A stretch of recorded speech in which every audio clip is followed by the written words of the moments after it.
Hi there. My name is Anushay Mistry, and I'm a fourth-year student at the University of Massachusetts Chan Medical School. Today I'll be talking about the role of peer facilitators in anti-racism education. During their first and second years at University of Massachusetts, students take part in a longitudinal course titled Doctoring in Clinical Skills. Throughout this course, students discuss topics to foster personal and professional development. One of these sessions is dedicated to the discussion of racism in medicine. The goals of this session, titled Patient Care in a Diverse Society, are discuss how racism and bias affect medical care and medical education, discuss the concept of unearned privilege and how it contributes to healthcare disparities and unconscious bias, and define characteristics of anti-racist practitioners. However, student feedback from sessions in prior years suggests a mismatch between the perceived goals and what students actually took away from the session.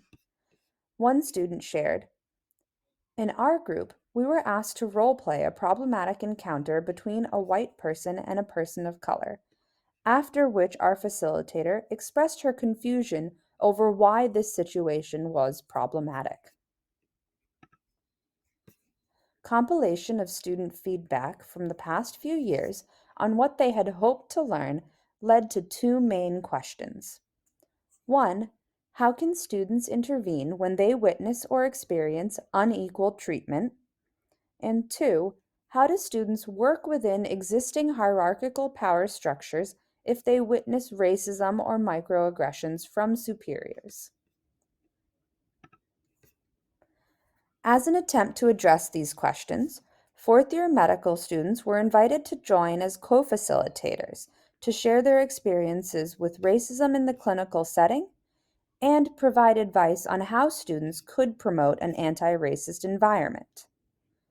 Focus groups were later held with the DCS faculty facilitators and with first-year students to evaluate the utility of the fourth-year facilitators. Of note, focus groups were held with select students on an opt-in basis. All students were invited, but only those who came forward were included in the focus groups.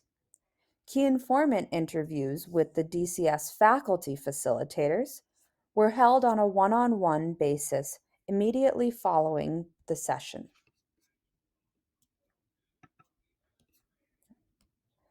Initial feedback on the presence of the fourth-year medical students as facilitators from both the faculty facilitators and the first-year students was overwhelmingly positive.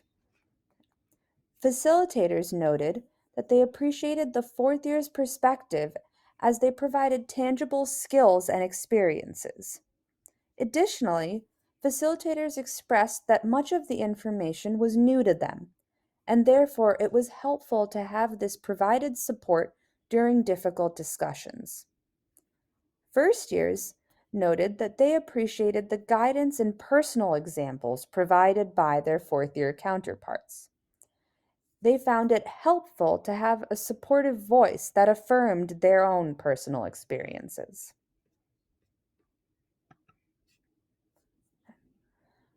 Early feedback, as previously stated from the focus groups, suggests that fourth-year students in this DCS session represented a positive addition.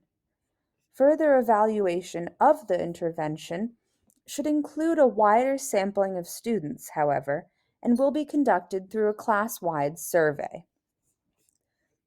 Difficult conversations about racism in medicine also are shown to require better facilitation, and these efforts highlight the need for better representation and facilitation during these difficult conversations.